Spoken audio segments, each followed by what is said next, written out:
bulan-bulan yang lain pun sepatutnya kita masuk apa yang dikatakan oleh Imam Ghazali dalam kitab Hidayahnya, bahwasanya beliau mengatakan hakul abdi ala hukukil ibad salasah. Haknya seorang hamba kepada hak-hak hamba yang lain itu ada 3 perkara. Artinya dalam hal ini ialah mata atau pandangan manusia kepada kita itu ada 3 perkara. Yang pertama, ayyunazzala fi haqqihim manzilatal kiram wal barra. Manusia atau seorang hamba itu akan ditempatkan pada tempat orang-orang yang mulia, pada tempat orang-orang yang baik. Mereka adalah seperti golongannya malaikat. Mereka adalah orang-orang yang selalu bermanfaat bagi manusia yang lain. Mereka yang selalu memberi kelebihannya kepada orang lain, baik dengan ilmunya, atau dengan hartanya, atau dengan tenaganya. Maka bagi kita yang punya kelebihan harta, jangan pernah berkecil hati tidak bisa berdakwah. Tetap bagi orang yang punya kelebihan harta masih bisa berdakwah dengan hartanya. Begitu juga yang punya kelebihan tenaga, tidak ada bagi mereka itu satu pintu yang tertutup untuk berdakwah. Masih bisa bagi mereka untuk berdakwah dengan tenaga-tenaganya. Seperti malam hari ini, ada yang beli kopinya, ada yang beli jeruknya, ada yang beli aquanya. Ini semua adalah amal-amal ibadah yang benar-benar memberi manfaat kepada orang lain. Terlebih bagi mereka yang memiliki ilmu, mereka yang memiliki ilmu mau memberikan kepada yang lain dan kemudian mau manfaat kepada orang lain, maka tempat mereka di pandangan manusia adalah seperti golongan malaikat yang senantiasa memberikan kebaikan kepada orang lain. Yang kedua, kata Imam Ghazali, ayyunazzala fi haqqihim manzilatal bahaim wal jamadat. Seorang hamba akan ditempatkan pada tempat hewan dan perkara-perkara yang tidak memiliki ruh, seperti batunya, seperti gunungnya, seperti kayunya. Mereka adalah orang-orang yang sama sekali dalam hidupnya tidak pernah membahayakan orang lain, tidak pernah merugikan orang lain, dan juga dalam hidupnya tidak pernah memberikan kebaikan kepada orang lain. Sama seperti halnya hewan kita anggap adalah seperti semut, sama seperti halnya kucing, tidak membahayakan juga tidak memberikan manfaat. Dan yang terakhir yang paling bahaya kata Imam Ghazali, ayyunazzala fi haqqihim manzilatal aqarib wal hayat wasiba ad-duriyah. Ditempatkan di pandangan masyarakat, di pandangan makhluk-makhluk yang lain, di pandangan manusia yang lain, seperti halnya kalajengking, ular-ular, hewan-hewan buas yang membahayakan.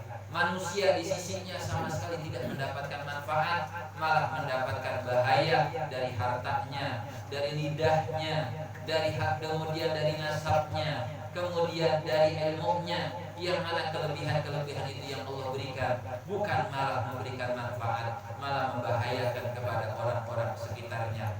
Dan kemudian dalam hal ini pun Imam Ghazali, seandainya dalam hidup kita tidak bisa menjadi tempat yang pertama seperti golongan para malaikat, maka usahakan jangan juga sampai kepada golongan yang ketiga, yaitu memberikan bahaya kepada orang-orang yang ada di sekitar kita. Seandainya pun kita keluar rumah masih tetap membahayakan orang lain dengan lidah kita, dengan perilaku kita, maka hal yang terbaik adalah uzlah, yaitu berdiam diri di rumah. Tapi seandainya uzlah, hati kita masih riyaknya, hati kita masih sum'ahnya, merasa bangga terhadap ibadah yang kita miliki, maka jalan yang terbaik adalah tidur di rumah untuk tidak membahayakan orang lain. Tapi kata Imam Ghazali, sungguh celaka, sungguh rugi orang yang keselamatan agamanya dengan cara menganggurkan hidupnya, yaitu dengan tidur di dalam kesehariannya agar orang-orang tidak mendapatkan bahaya pada dirinya. Oleh karena itu, mumpung kita mau masuk bulan Ramadan, mari sama-sama kita menjadi orang yang manfaat, entah dengan pikiran kita, entah dengan harta kita, entah dengan ilmu kita, entah dengan tenaga kita. Semua apapun yang Allah berikan kepada kita, kita serahkan, kita berikan kepada orang-orang yang benar-benar membutuhkan. Dan yang terakhir, sebelum sama-sama kita tutup daripada pengajian malam Jumat ini, yang belum ziarah ke makam keluarga-keluarganya, yang belum menengok daripada keluarga-keluarganya yang masih bisa dijangkau. Ayo sama-sama ziarahi mereka. Ayo sama-sama silaturahmi kepada mereka. Berharap dengan ziarah kepada mereka, silaturahmi kepada keluarga-keluarga kita, dengan wasilah doa-doa mereka di bulan Ramadan ini kita benar-benar bisa memaksimalkan ibadah yang mendapatkan ridho dari Allah Subhanahu wa taala. Dan jangan sampai dalam hidup ini kita mengecewakan mereka, baik dalam hidupnya atau dalam matinya. Karena kenapa?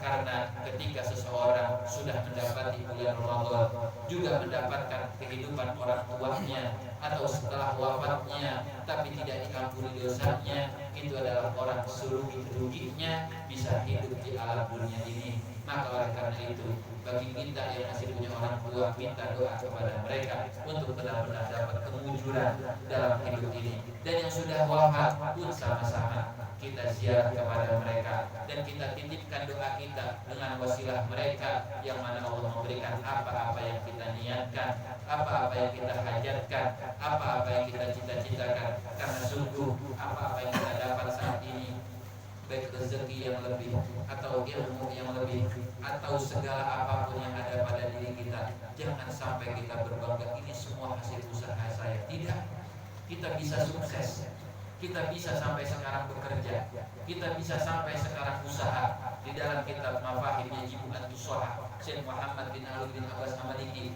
itu tidak terlepas daripada ibadah-ibadah orang tua kita, zikir-zikir orang tua kita, kemudian riyadhah mereka, yang mana dengan wasilah apa yang mereka telah upayakan dalam taat, sehingga anak-anaknya mendapatkan kesejahteraan dalam hidup. Dan bukti kuat apa yang dikatakan oleh Syekh Muhammad, Allah Subhanahu wa taala pun berfirman dalam salah satu ayat Qur'annya, Innal ladzina qalu rabbuna Allahu tsumma istaqamu tatanazzalu 'alaihimul malaikatu alla takhafu wa la tahzanu wa abshiru bil jannati allati kuntum tu'adun nahnu awliya'ukum fil hayatid dunya wa fil akhirah. Allah Subhanahu wa taala berfirman, sesungguhnya orang-orang yang telah berkata kami beriman kepada Allah dan istiqomah di dalam taat kepada Allah Subhanahu wa taala, maka ketika wafatnya itu akan turun kepada mereka malaikat-malaikat, rahmat-rahmat dari Allah Subhanahu wa taala, dan malaikat-malaikat itu berkata dari apa yang Allah berikan kepada orang-orang yang akan wafat tersebut, bahagialah kalian wahai orang-orang yang istiqomah, bahagialah kalian orang-orang yang tekun dalam ibadah dengan surga yang telah dijanjikan oleh kalian. Dalam tafsir Sawi dikatakan bahwasanya ketika orang yang istiqomah ingin wafat, dikatakan oleh malaikat seperti itu, mereka pun berkata pada malaikat, wahai malaikat, katakan kepada Allah bahwa kami tidak takut dengan kematian, kami sudah yakin dengan apa yang Allah janjikan kepada kami. Terus bagaimana keadaan istri kami, bagaimana keadaan anak-anak kami yang kami tinggalkan, padahal sementara ini kehidupan mereka, wasilah kamilah mereka bisa makan, mereka bisa minum, mereka bisa mendapatkan tempat tinggal. Ternyata dengan lisan malaikat atas firman Allah Subhanahu wa taala, malaikat pun berkata, nahnu awliya'ukum fil hayatid dunya wal akhirah. Kami yang ngurus kalian, kami yang ngurus istri kalian, kami yang ngurus anak-anak kalian, baik dalam kehidupan dunia maupun kehidupan akhirat. Artinya istiqomahnya orang tua, istiqomahnya daripada kakek nenek kita berimbas kepada kesejahteraan hidup kita di dunia. Oleh karena itu, bagi keluarga kita yang telah wafat, orang tua, kakek nenek, ziarahi mereka, karena begitu besar jasa mereka bagi kita dalam kehidupan saat ini. Karena tanpa mereka, tanpa wasilah mereka, kita yang saat ini sudah memiliki rumah, kita yang sudah punya pekerjaan, kita yang makan enak sehari-hari ini, itu adalah dari apa-apa yang mereka telah upayakan. Jangan buat sedih mereka. Apabila mereka telah wafat, kita sering sedihkan mereka, telah kecewakan mereka, sering buat kesel mereka. Maka jangan sampai mereka yang saat ini telah wafat kita buat sedih dengan kita tidak melaksanakan ibadah kepada Allah, kita enggan untuk hadir di majelis ilmu, kita enggan untuk sholat lima waktu, kita enggan untuk melaksanakan hal-hal yang bisa membahagiakan mereka, yang kesemuanya itu adalah hal yang akan menyamar kita lancar baik di dunia maupun akhirat. Sebelum daripada kami tutup, kami minta ridhonya, minta ikhlasnya untuk baca suratul Fatihah untuk saudara kita bersama, itu saudara Gatan yang pada hari ini sedang ulang tahun. Mudah-mudahan wasilah suratul Fatihah Allah Subhanahu wa taala memanjangkan umurnya.